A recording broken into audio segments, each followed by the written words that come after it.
Kita lanjutkan setelah libur 2 pekan ya, UTS di kampus kita semuanya, di situ Pertanian Bogor. Dan sekarang ini sedang terjadi ujian kesabaran yang luar biasa bagi saudara-saudara kita yang ada di bumi Palestina.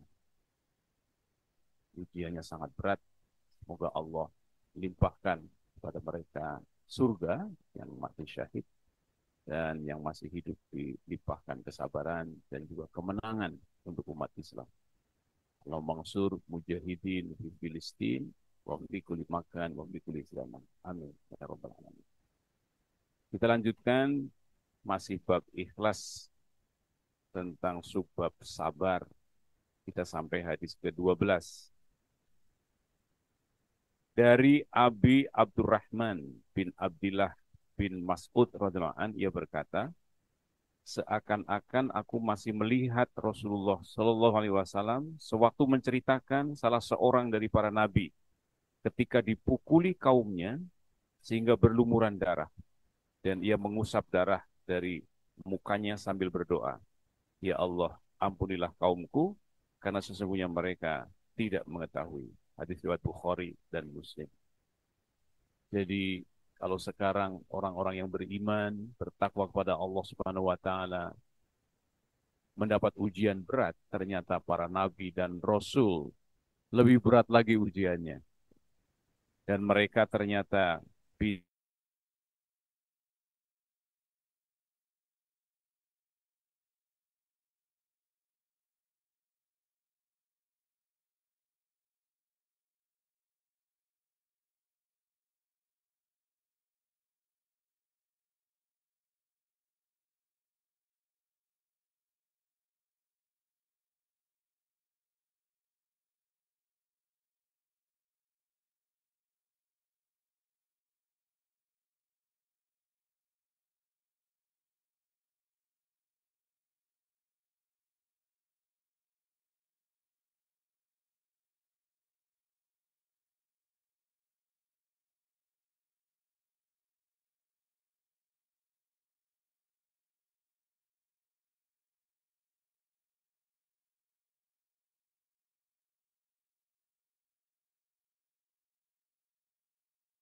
walaupun hanya tertusuk duri, niscaya Allah akan mengampuni dosanya sesuai apa yang menimpanya.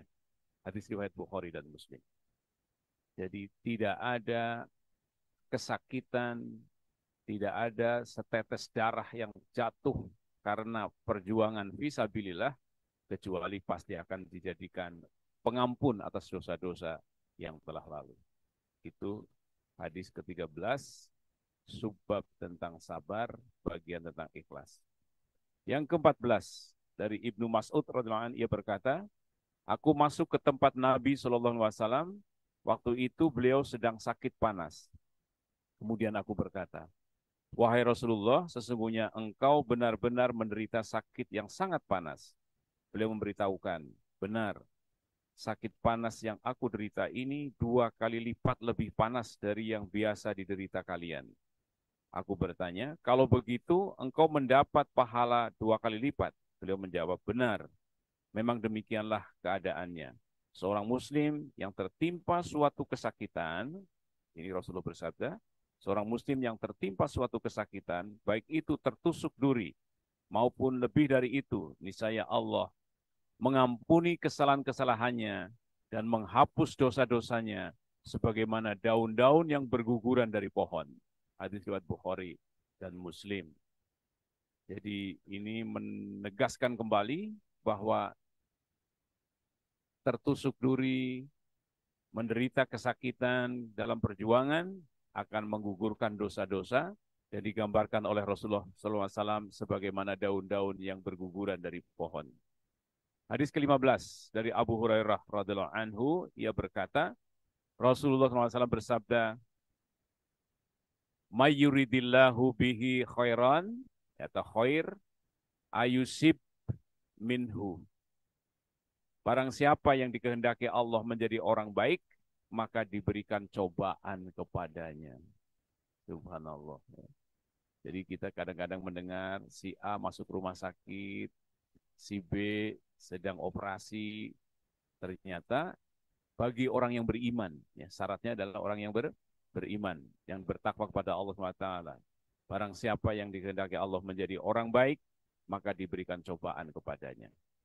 Bagaimana kalau itu menimpa orang kafir? Kalau menimpa orang kafir, semoga dengan sakitnya itu, dia bisa berpikir dan merenung. Apakah setelah mati, tidak ada kehidupan lagi? Atau ada kehidupan lagi? Sama kita sekarang menonton berita-berita saudara-saudara kita yang sedang dibombardir di jalur Gaza. Ya. Itu adalah saatnya berpikir dan merenung. Apakah betul orang yang menyatakan semua agama benar? Apakah agama Yahudi benar? Nah, dari situ akan bisa mengambil pelajaran. Karena itu umur yang panjang yang Allah karuniakan kepada setiap individu manusia, itu adalah kesempatan untuk berpikir dan merenung, sehingga menyimpulkan inna dina indallahil Islam. Sesungguhnya agama di sisi Allah hanyalah Islam. Dan wama arsalnaka ila rahmatan lil alamin. Tidaklah aku utus engkau, wahai Muhammad, kecuali untuk rahmat seluruh alam. Ternyata orang-orang yang mengaku beragama ini dan itu, ternyata kejamnya luar biasa terhadap manusia, makhluk-makhluk ciptaan Allah SWT. Selanjutnya, kita masuk hadis ke-16 dari Anas radhiyallahu anhu berkata, Rasulullah SAW bersabda, janganlah salah seorang di antara kalian menginginkan mati karena tertimpa kesulitan. Seandainya terpaksa harus berbuat demikian, maka ucapkanlah, ya Allah, biarkanlah aku hidup apabila hidup lebih baik bagiku, dan matikanlah aku apabila mati itu lebih baik bagiku. Hadis riwayat Bukhari dan Muslim. Jadi ini hadis yang melarang kita semuanya berharap segera mati. Walaupun kita sakit, harus optimis bahwa kita punya semangat hidup untuk beribadah kepada Allah Subhanahu wa taala. Karena itu, siapa saja yang menderita sakit, hendaklah berdoa kepada Allah Subhanahu wa taala ya, untuk bisa disembuhkan kembali, diberi umur yang panjang. Karena dalam hadis yang lain Rasulullah menyatakan, siapakah orang yang paling baik di antara kamu? Adalah orang yang panjang umurnya dan banyak amal baiknya. Sebaliknya, siapakah orang yang paling buruk di antara kamu? Orang yang panjang umurnya, tapi buruk amalnya. Nauzubillah min dzalik. Semoga Allah karuniakan kepada kita semuanya umur yang panjang dan amal soleh yang banyak. Amin. Ya Rabbal Alamin. Selanjutnya kita masuk ke hadis ke-17. Dari Abu Abdillah Khabbab bin Ar. Ia berkata, kami mengadu kepada Rasulullah SAW, saat ini beliau sedang menggunakan sorbannya untuk alas di bawah lindungan Ka'bah. Kami bertanya, apakah engkau tidak memintakan pertolongan buat kami? Apakah engkau tidak mendoakan kami? Beliau menjawab, orang-orang sebelum kalian ada yang ditanam hidup-hidup, digergaji dari atas kepalanya sehingga tubuhnya terbelah dua. Dan ada pula seseorang yang disisir dengan sisir besi sehingga mengenai daging kepalanya. Yang demikian itu tidak menggoyahkan agama mereka. Demi Allah, Allah pasti akan mengembangkan agama Islam ini hingga merata di San'a sampai ke Hadratul Maut. Dan masing-masing dari mereka tidak takut melainkan hanya kepada Allah. Melebihi takutnya kambing terhadap serigala. Tetapi kalian sangat tergesa-gesa. Hadis riwayat Bukhari. Jadi Rasulullah sedang ada di Ka'bah tetapi sedang tidak berdoa. Jadi dia menggunakan sorbannya untuk alas di bawah lindungan Ka'bah. Dalam suatu riwayat disebutkan beliau sedang berbantalkan sorbannya. Sedangkan kami baru saja bertemu dengan orang-orang banyak yang menyiksa kami dengan siksaan yang sangat berat. Jadi orang yang minta tolong, minta didoakan tadi adalah orang yang telah disiksa oleh orang-orang kafir. Hadis ke-18 dari Ibnu Mas'ud radhiyallahu anhu, dia berkata, setelah perang Hunain, jadi ini bercerita tentang pasca perang Hunain. Rasulullah SAW mendahulukan orang-orang yang terkemuka di dalam membagi rampasan perang. Beliau memberikan masing-masing 100 onta kepada Al-Aqra bin Habis dan kepada Uyainah bin Hisn. Dalam pembagian rampasan perang pada beberapa hari itu, yang didahulukan oleh beliau beberapa pemuka Arab, ada seorang pria yang berkata, demi Allah, sesungguhnya pembagian rampasan perang ini tidak adil dan nampaknya semata-mata bukan karena Allah. Maka aku berkata, demi Allah, aku akan menyampaikan hal ini kepada Rasulullah SAW. Jadi ada orang yang berkomentar bahwa pembagian Rasulullah itu tidak adil.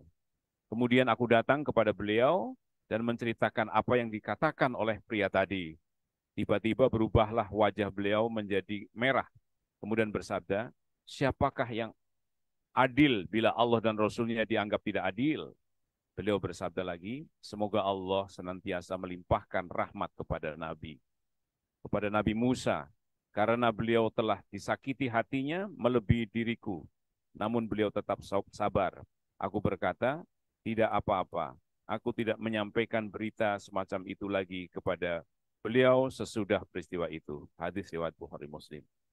Jadi ketika Rasulullah SAW dibilang tidak adil oleh seseorang, Rasulullah sempat merah wajahnya, tetapi tidak sampai marah sekali. Kemudian beliau memaafkan orang yang mengatakan itu.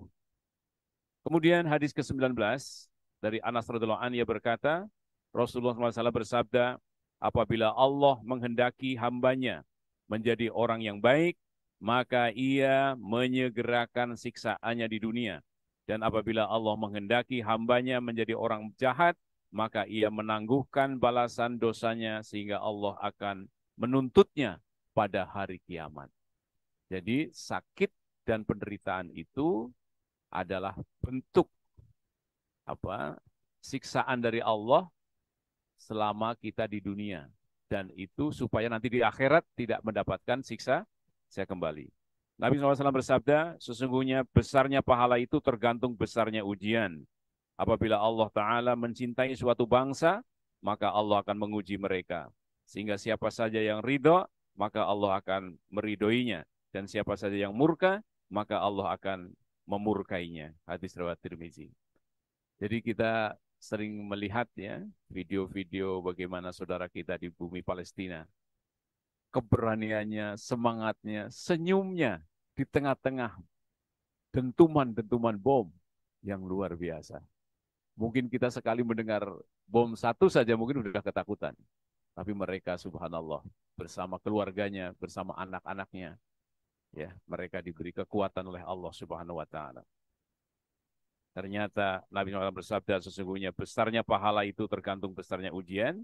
Apabila Allah Ta'ala mencintai suatu bangsa, maka Allah akan menguji mereka. Karena itu kita hendaklah bersabar ketika kita mendapatkan ujian. Tapi tidak usah berharap untuk diuji. Ya, tidak usah untuk diuji. Kalau ujian udah pasti akan disampaikan ke kita.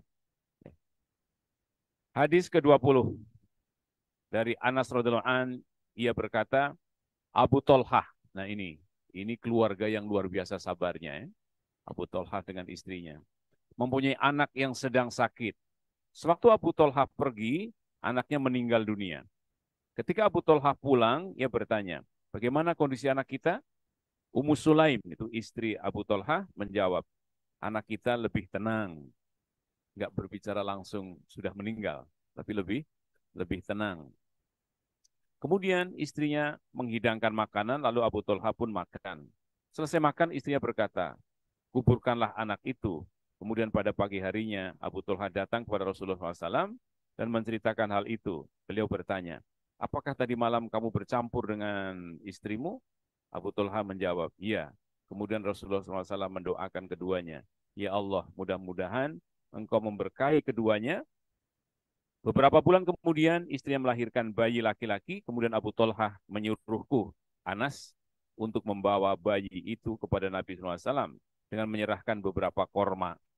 Setelah sampai di hadapan Nabi, beliau bertanya, adakah sesuatu yang disertakan bersama bayi ini? Ia menjawab, iya, beberapa buah korma.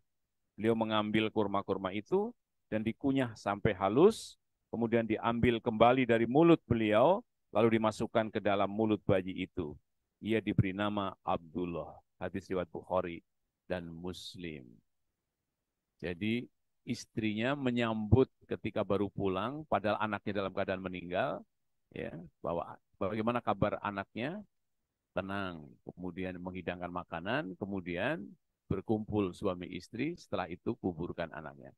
Ini penjelasannya selanjutnya di dalam sebuah hadis riwayat Imam Bukhari disebutkan, Ibnu Uyainah berkata, ada seorang sahabat Ansor yang berkata, aku melihat ada 9 anak yang kesemuanya telah pandai membaca Al-Quran.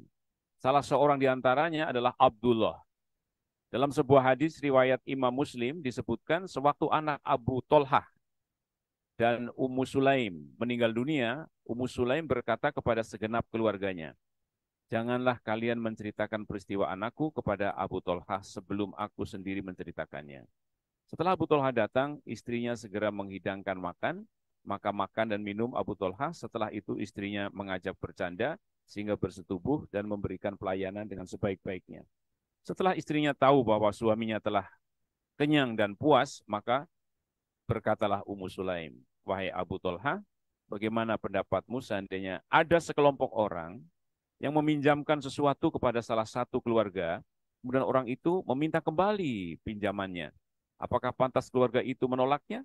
Abu Tolhah menjawab, tidak pantas. Istrinya berkata, relakah putramu, Abu Tolhah, marah-marah seraya berkata, kenapa kamu diam saja? Sejak tadi sehingga aku bersetubuh denganmu, barulah kamu memberitahu tentang anak kita. Kemudian Abu Tolhah pergi dan datang kepada Rasulullah SAW, telah menceritakan apa yang terjadi. Kemudian Rasulullah SAW bersabda, semoga Allah memberkahi apa yang telah kalian lakukan tadi malam. Beberapa bulan kemudian istrinya hamil. Setelah itu Rasulullah SAW bepergian bersama Abu Tolhah dan istrinya. Jadi bertiga pergi. Ketika kembali dan akan masuk kota Madinah, Ummu Sulaim tidak bisa melanjutkan perjalanan. Abu Tolhah berdoa, ya Allah, sesungguhnya aku sangat senang kalau keluar masuk kota bersama Rasulullah SAW. Namun sewaktu aku akan masuk kota, ditahan di sini, sebagaimana engkau ketahui.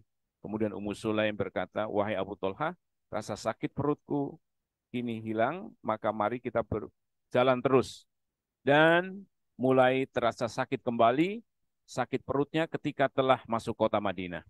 Di sanalah kemudian Ummu Sulaim melahirkan seorang bayi laki-laki dan ia berkata, janganlah ada seorang pun yang menyusuinya sebelum kamu bawalah kepada Rasulullah SAW. Maka pada pagi harinya aku membawa bayi itu ke hadapan Rasulullah SAW. Kemudian Rasulullah menyuapkan makanan yang telah dikunyah dan bayi itu diberi nama Abdullah.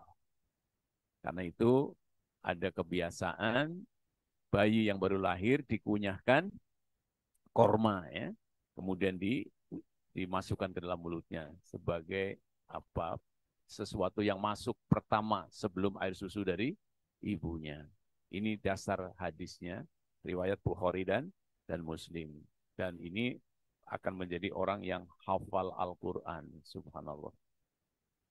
Sedikit lagi, hadis kedua satu. Dari Abu Hurairah radhiyallahu anhu, Rasulullah SAW bersabda, yang dikatakan orang kuat, ya, ini an Abi Hurairah radhiyallahu anhu, anna Rasulullah sallallahu alaihi wasallam qala laisa syadidu bisyura'ati innama syadidul ladzi yamliku nafsahu indal ghadab. Ya, yang dikatakan orang kuat bukanlah orang yang menang bertarung, tetapi yang dikatakan orang kuat adalah orang yang dapat mengendalikan dirinya ketika sedang marah. Hadis riwayat Bukhari dan Muslim. Karena itu saya dan seluruh hadirin hadirat rahimakumullah, kita harus bisa menahan amarah. Apalagi marahnya cuma kalah futsal. Kalah futsal marah-marah sampai ya bertengkar, berantem antar fakultas. Ya. Nauzubillah min dzalik. Sedikit lagi masih tentang marah, hadis kedua-dua. Dari Sulaiman bin Surat radhiyallahu anhu, ia berkata, aku duduk bersama Nabi sallallahu alaihi wasallam. Tiba-tiba ada dua orang yang saling memaki. Salah seorang di antara mereka merah mukanya dan pertikaian hampir terjadi. Kemudian Rasulullah SAW bersabda, sesungguhnya Aku mengetahui sebuah kalimat. Apabila kalimat itu dibaca, niscaya hilanglah apa yang sedang terjadi. Yaitu apabila ia membaca, A'udzubillahi minasyaitonirrajim. Yang artinya aku berlindung kepada Allah dari godaan setan yang terkutuk. Niscaya hilanglah apa yang sedang terjadi. Maka para sahabat mengatakan kepada orang yang sedang bertengkar itu, sesungguhnya Nabi SAW menyuruh kalian supaya berlindung kepada Allah dari setan yang terkutuk. Hadis riwayat Bukhari dan Muslim. Subhanallah, indahnya Islam seperti ini. Pertikaian, percekcokan, mau di rumah, mau di kampus, mau di pasar, ya, maka bacalah A'udzubillahi minasyaitonirrajim. Karena pertikaian, percekcokan, apalagi sudah mau menghunuskan golok, akan menghantamkan, bacakan A'udzubillahi minasyaitonirrajim, maka insya Allah Rasulullah mengatakan, maka pertikaian itu akan terhenti.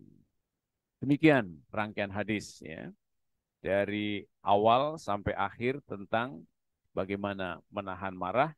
Tapi saya ingin membacakan satu lagi hadis ke-25 dari Abu Hurairah radhiyallahu anhu. Ia berkata, orang mukmin baik pria maupun wanita senantiasa mendapatkan cobaan, baik dirinya, anaknya maupun hartanya, sehingga ia menghadap Allah Ta'ala tanpa membawa dosa. Demikian hadis riwayat Tirmizi yang ini. Riwayatin Tirmizi. Mungkin ada pertanyaan-pertanyaan, saya persilahkan. Assalamualaikum warahmatullahi wabarakatuh.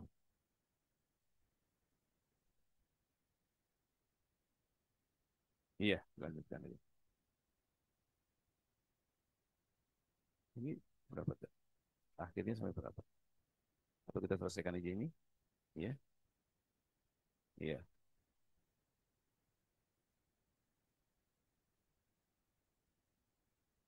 Oke, kita 23 belum saya baca, 23 saya bacakan lagi, 23 sedikit lagi supaya bab tentang sabar selesai, ya.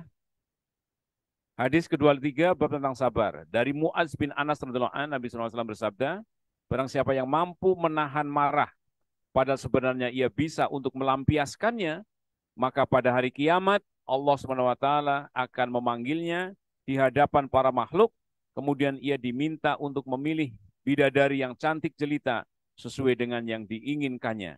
Hadis riwayat Abu Daud dan Tirmizi. Ke-24 dari Abu Hurairah radhiyallahu anhu, ia berkata, ada seseorang berkata kepada Nabi Shallallahu Alaihi Wasallam, nasihatilah aku. Ini sangat terkenal. Beliau bersabda, janganlah kamu marah, la taghdab. Ya. Orang itu berkata lagi, minta nasihat kepada Nabi SAW, namun Nabi SAW tetap menjawab, la taghdab. Hadis riwayat Bukhari. Yang ke-25 sudah saya bacakan, kita pindah ke yang 26. Dari Ibnu Abbas radhiyallahu anhu, ia berkata, ketika Uyainah bin Hisam datang, ia menginap di tempat keponakannya. Ya, jadi tentang Uyainah yang bernama, dia menginap di rumah keponakannya bernama Al-Hur bin Qais. Ia termasuk orang yang dekat dengan Umaro, berarti dekat dengan pemerintahan. Dan Umar memang mengangkat orang-orang yang pandai di dalam Al-Quran sebagai kawan duduk dan kawan bermusyawarah, baik tua maupun muda. Uyainah berkata kepada keponakannya, wahai keponakanku, kamu adalah orang yang dekat dengan Amirul Mukminin, maka mintakan izin agar aku dapat menghadap kepadamu. Kemudian keponakannya memintakan izin, Umar pun mengizinkan. Ketika Uyainah masuk, ia berkata, wahai Pura Al-Khotob, putra Al-Khotob, demi Allah, kamu tidak berbuat banyak terhadap kami dan kamu tidak adil di dalam mengadili kami. Maka marahlah Umar dan hampir saja Umar memukulnya.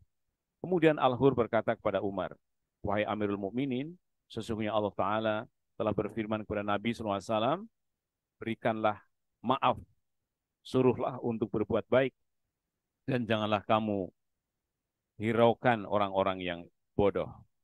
Dan sebenarnya orang ini adalah termasuk orang yang bodoh. Demi Allah, ketika ayat ini dibaca, Umar seakan-akan belum pernah mendengarnya, Padahal Umar adalah orang yang sangat teliti terhadap kitab Allah Subhanahu wa taala. Hadis riwayat Bukhari.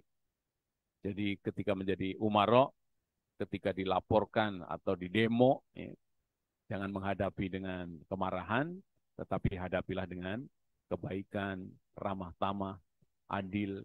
Karena itu maka Rasulullah membekali kita semuanya, ketika ada demonstrasi, ketika Anda menjadi pejabat, jangan sampai menghilang, tapi hadapilah.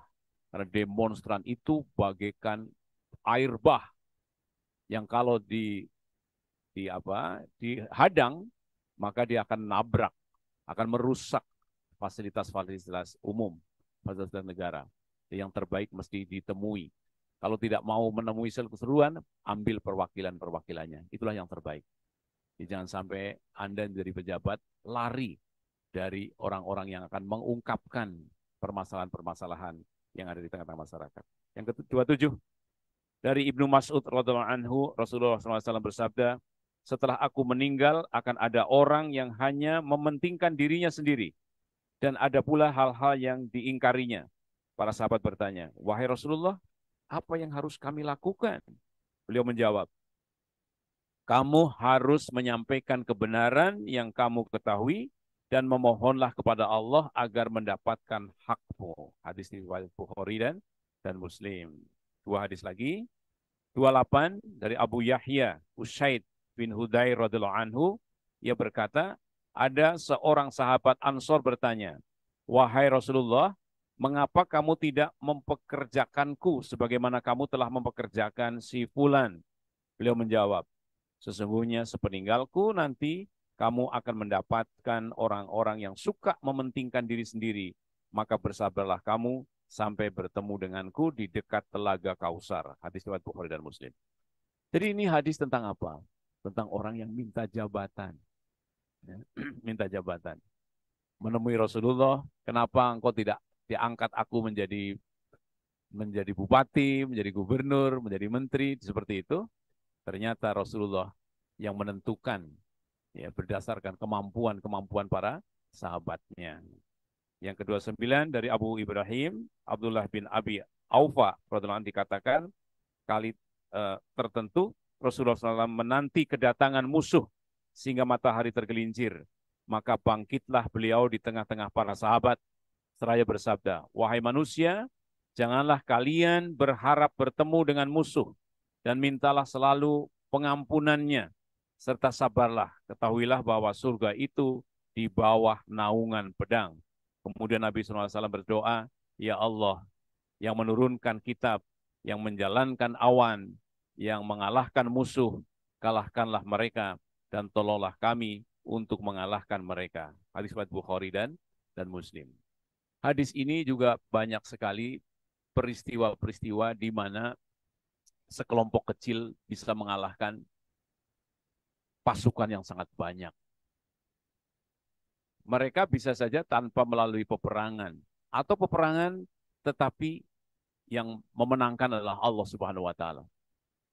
Hadirin hadirat masih ingat kisah Tolut dan Jalut dalam surat Al-Baqarah? Subhanallah. Tolut itu tentaranya hanya sedikit.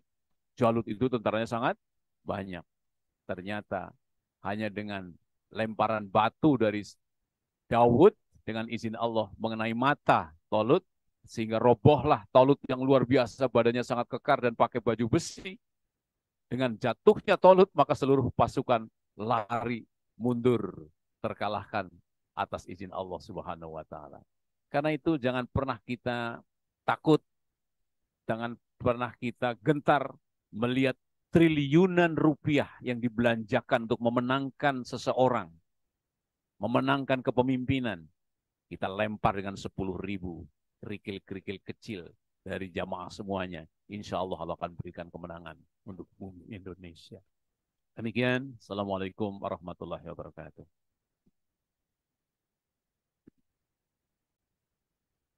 Waalaikumsalam warahmatullahi wabarakatuh. Terima kasih Ustadz untuk pembacaan dan penjelasan hadisnya dari hadis 15 sampai hadis 29 Ya. tentang bab sabar. Mungkin mari sebelumnya saya ingin mengingatkan kepada teman-teman yang ada di sini dan di Zoom silakan untuk mengisi link presensi kehadiran dan selanjutnya kita akan masuk ke sesi tanya jawab. Untuk sesi tanya jawab, bagi teman-teman yang hadir secara tatap muka bisa mengangkat tangannya, dan teman-teman yang hadir secara Zoom mungkin bisa bertanya langsung lewat kolom chat. Jadi kita buka sesi tanya jawab pada pagi kali ini. Saudara. Ya, silakan. Assalamualaikum warahmatullahi wabarakatuh. Waalaikumsalam warahmatullahi wabarakatuh. Saya ingin bertanya tentang rasa sakit yang dialami seseorang yang didapatkan karena akan melakukan maksiat. Contohnya kayak misalnya dia ingin mencuri, cuma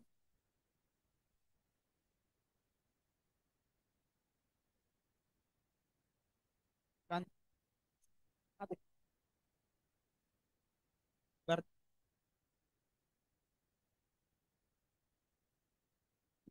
Ya. Mana Mas, langsung? Ya. Bagaimana kalau orang yang mau mencuri atau berbuat maksiat, kemudian terkena kecelakaan? Itu adalah anugerah dari Allah Subhanahu wa taala untuk berpikir, untuk merenung. Jadi Allah itu sangat cinta kepada makhluk-makhluknya, seluruh manusia. Karena itu firman Allah pada ayat-ayat Makkiyah itu senantiasa diserukan ya ayuhan nas. Tapi ayat-ayat yang di Madinah sudah ya ayyuhalladzina amanu. Ya ayuhan nas artinya wahai seluruh manusia. Jadi apapun yang menimpa seseorang sebenarnya adalah peringatan dari Allah Subhanahu wa taala. Semoga dengan adanya musibah, adanya kecelakaan, adanya penyakit, itu mereka bisa berpikir, ternyata Allah itu ada. Allah sangat sayang kepadaku untuk aku bertaubat. Karena itu kunci utama keselamatan, kunci utama yang sudah kita bahas pada awal ya tentang taubat. Itu adalah ampunan Allah itu hanya bisa diperoleh melalui ya ayyuhalladzina amanu tubu ilallah taubatan nasuha asa rabbukum ayukaffiru ankum sayiatikum wa yudkhilakum jannah dan seterusnya. Jadi ampunan Allah. Banyak juga Mas, orang yang tadinya membenci Islam, setelah itu dia sakit. Sakit parah, operasi segala macam, keluar-keluar, dia jadi rajin ke masjid. Ya, itu subhanallah. Tadinya dia biasa-biasa saja. Ya, ini. Tadinya juga ada orang-orang yang benci banget dengan Islam dan sebagainya. Begitu lanjut usia, kemudian dia sakit, hampir mati, sembuh. Akhirnya dia bergabung dengan orang-orang yang mencintai Allah dan Rasul-Nya, yang berjuang di jalan kebaikan, jalan kebenaran. Tidak mengikuti jalan orang-orang yang ingkar terhadap Allah Subhanahu wa taala. Banyak peristiwa itu. Kita di Indonesia juga banyak orang-orang seperti itu. Tadinya politisi itu tidak suka dengan orang-orang Islam. Setelah itu sakit, kemudian dia menjadi suka dengan Islam. Demikian jawaban saya. Terima kasih. Apakah saudara, alhamdulillah sudah puas ya. Terima kasih Ustadz. Mungkin ada pertanyaan dari ruang Zoom, chat Zoom, dari saudara. Izin bertanya, Ustadz. Jika ibadah kita dipuji dan kita pun menjadi bersemangat untuk beribadah, apakah hal tersebut termasuk ria atau tidak, Ustadz? Ya, gimana nih pertanyaannya kalau dipuji, ya kan? Kemudian kita tambah bersemangat, apakah ini ria atau tidak? Tidak. Jadi pujian juga membuat kita semangat itu bagus-bagus saja. Yang utama hati kita yang harus kita jaga, hati kita. Karena pujian itu tidak bisa kita tolak ketika orang mengatakan, "Wih, bagus tadi apa eh, pertanyaan kamu, ya kan? Bagus tadi ceramah kamu." Itu nggak bisa kita tolak. Tapi juga jangan sedih ketika misalnya, waduh, pertanyaannya jelek banget, besok nggak akan nanya lagi. Biasa saja. Jadi simpanlah ikhlas itu di dalam hati. Ya. Sehingga orang yang disebut dengan ikhlas itu mau dipuji juga tetap semangat, dipuji apa? Direndahkan juga tetap semangat. Jadi semangat itu harus terus ada di dalam jiwa-jiwa orang yang beriman dan bertakwa. Karena apa? Nikmat hidup itu hanya Allah yang tahu sampai kapan akan terhenti. Kalau kita tidak semangat, maka akan rugi. Jadi apakah ria atau tidak? Tidak, tidak ria. Ya, karena itu kan ada orang yang bisa teropak lewat. Saya mau infak apa tidak? Ya kan? Mau infak, wah khawatir ria nih sebelahnya ngelihat, ya kan? Lebih baik infak daripada keropak lewat nggak sodako. Jadi jangan karena alasan ria kita tidak memasukkan uang ke dalam keropak. Masukkan aja. Itu urusan hati kita. Dia mau ngomong apa, ya, dan seterusnya. Jadi kita mesti punya program, punya semangat untuk infak dan sodakoh, dan jangan takut ria. Demikian. Terima kasih. Terima kasih Ustaz. Berarti kita jangan takut untuk ria itu Ya, sendiri ya jangan Ustaz. takut. Takut ria jadi nggak sodakoh. Takut ria nggak datang ke pengajian Selasa pagi. Khawatir dibilang, wah kamu ini. Demikian ya. Jadi karena Allah saja. Alhamdulillah kita sudah baca hadis. Minimal pernah mendengar Rasulullah bersabda tentang ini, tentang itu. Pasti akan terus teringat. Suatu hari tinggal cari kitabnya, cari bukunya. Ketemu lagi. Jadi pernah mendengar saja itu sudah sangat penting. Makanya kita berusaha supaya sampai khatam nanti pernah mendengar, pernah mendengar. Demikian Mas. Subhanallah. Jadi kepada teman-teman jangan malu dan takut ria untuk datang ke kajian pada pagi kali ini dan selanjutnya.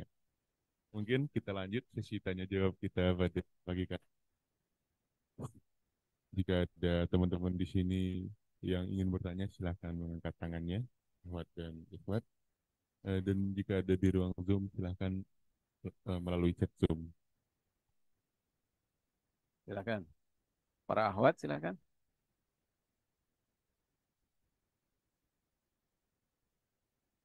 Yang pernah sakit, pernah gundah, pernah apa sengsara, ya, ya silakan Mas. Bismillah. Assalamualaikum warahmatullahi wabarakatuh. Waalaikumsalam warahmatullahi wabarakatuh. Afwan Ustaz, izin memperkenalkan diri. Nama Anda Muhammad Iksanul ini dari Departemen Sipil 58. Izin bertanya Ustaz. Waktu anak SMA dulu itu pernah dengar kajian dari salah satu Ustadz yang anak ikutin kajiannya. Singkat aja dia tuh pernah bilang bersabarlah sampai engkau menemuiku di telaga. Mungkin mohon Ya, ada tadi. Sudah kita bacakan tadi. ya, mungkin pertanyaan saya maksud dari eh, ungkapan itu apa sih? Karena saya masih bingung maksudnya bersabar sampai telaga berarti itu batasan dari bersabar atau gimana? Ya, jadi ini kan kisahnya banyak nih ya, sahabat-sahabat Rasul yang minta jabatan. Salah satunya Abu Hurairah juga pernah menemui Rasulullah minta jabatan. Ternyata tidak diberi oleh Rasulullah. Bersabarlah, bersabarlah. Agar kamu masuk surga. Intinya sampai ke sana, sampai hingga menemui aku nanti di padang, di Telaga Al-Kausar. Jadi ini kisahnya tentang seseorang yang minta jabatan. Tapi tidak diberikan. Agar kamu bersabar dengan keadaanmu. Karena kalau pejabat kan bisa punya mobil, bisa kendaraan, fasilitasnya banyak banget pejabat-pejabat itu. Ya, tapi tidak banyak orang menjadi pejabat mampu menunaikan amanah. Makanya Rasulullah menghibur dengan sabar. Tidak usah jadi pejabat. Nanti kamu menemui aku di Telaga Al-Kausar. Kamu bisa masuk surga tanpa harus jadi pejabat.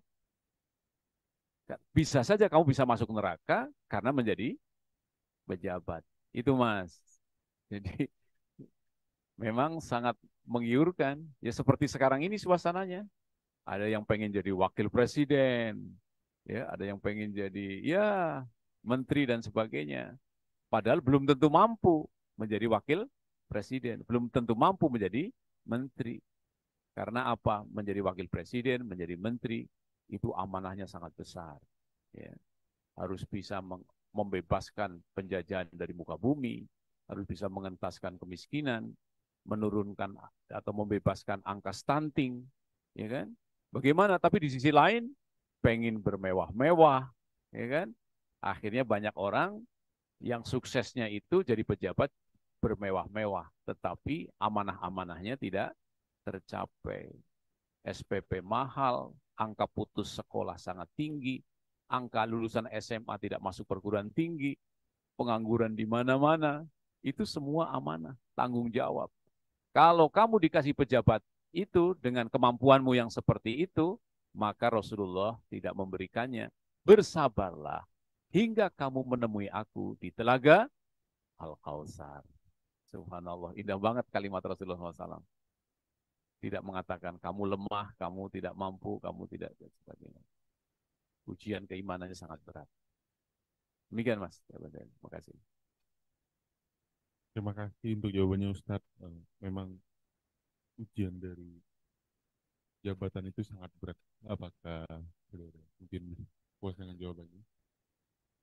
Mungkin apakah ada pertanyaan lain?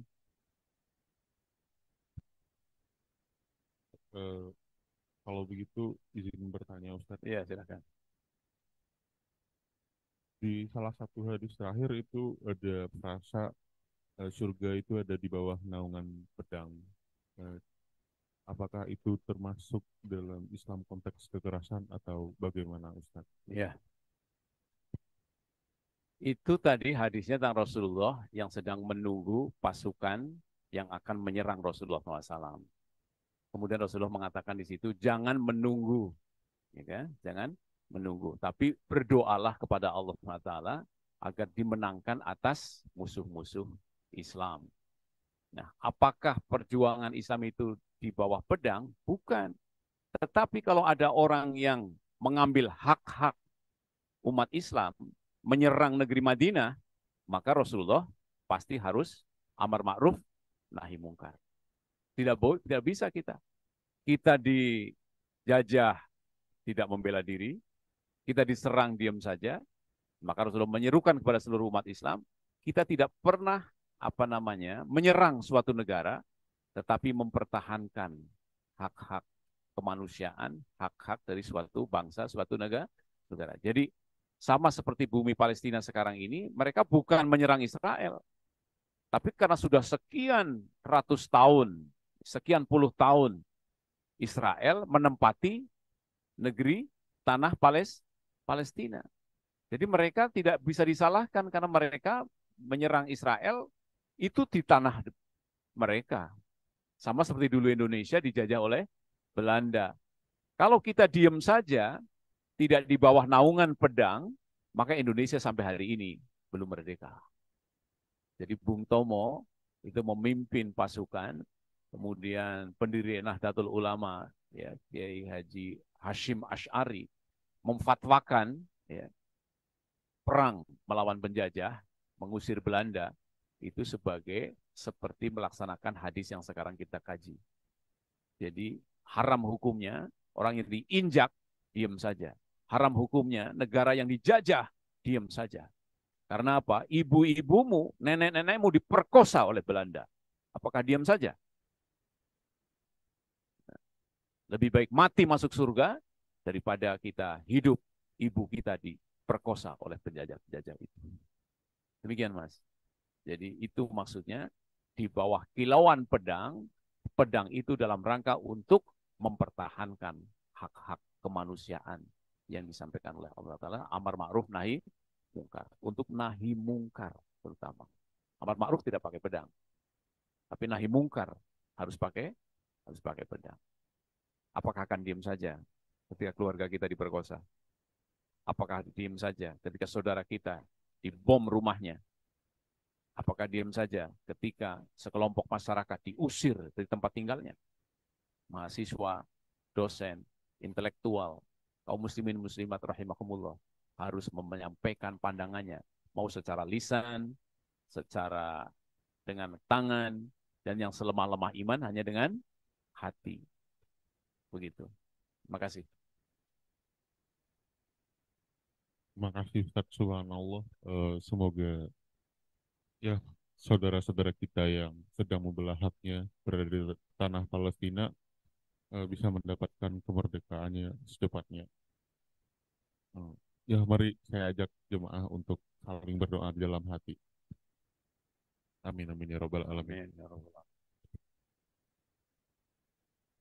mungkin karena waktu sudah mendekati waktu kuliah kita pada hari normal ya, jika ada satu pertanyaan lagi mungkin jadi pertanyaan terakhir. Silakan. Apakah ada yang bertanya?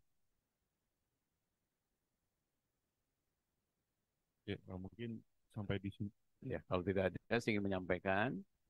Jadi innamal mu'minuna ikhwatun. Sesungguhnya seorang mukmin itu bersaudara. Ketika saudara kita dijajah, saudara kita disiksa, maka kita harus minimal mendoakan supaya Allah berikan kemenangan. Yang kedua, membantu melalui lembaga-lembaga yang memungkinkan sampai ke sana. Karena Indonesia juga punya rumah sakit di bumi Palestina.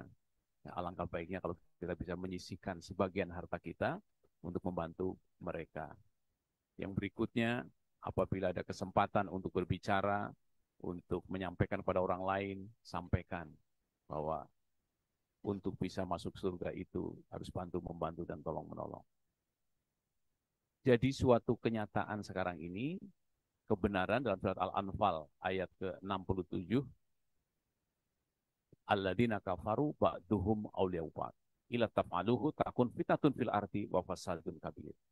Orang kafir itu satu sama lain bantu membantu dan tolong menolong. Ila taf'aluhu, jika kamu tidak melakukan itu, takun fitnatun fil ardi, maka akan terjadi fitnah di muka bumi dan fasad. Fasad itu kerusakan yang besar. Ya, kerusakan yang besar. Saksikan dengan baik. Israel dengan seluruh teman-temannya, mereka saling membenarkan. Ya, Amerika membenarkan, Eropa membenarkan. Ya, itu salahnya orang Palestina. Kenapa kemarin menyerang? Padahal Palestina bukan menyerang, karena sudah dibaikot selama 2 tahun. Ya, tidak ada pintu masuk untuk kerja. Bahkan untuk sekolah pun nggak bisa berjalan. Nah, kemudian mereka berpikir, maka Allah bantu dengan kekuatan beberapa roket yang dikirimnya. Tapi pidato-pidato teman-temannya langsung mengatakan yang dikutip. Bahkan di Indonesia, banyak sekali orang-orang yang mengatakan, salah sendiri kan, nyerang, maka sekarang diserang. Seperti itu. Nah, kalau orang-orang yang beriman, bertakwa, tidak membantu orang-orang yang sedang disiksa, maka akan jadi takun fitnatun fil ardi wa fasadun kabir. Akan jadi kerusakan yang besar. Sekarang sedang menimpa Palestina, nanti bisa menimpa Indonesia bila kita tidak membela yang benar. Yang batil akan menjadi seperti benar. Ya, seperti benar. Dan sekarang menjadi kenyataan bagi kita semuanya, seperti yang Allah sampaikan dalam Al-Quran, akan kamu temui orang yang paling kejam, paling keras terhadap orang beriman, yaitu orang-orang yang pertama Yahudi, yang kedua adalah orang musyrik. Ya, orang yang menyekutukan Allah itu sangat keras. Orang yang lemah lembut terhadap orang-orang yang beriman adalah orang-orang yang mengatakan, aku adalah orang Nasoro. Orang Nasrani tidak sekejam Yahudi.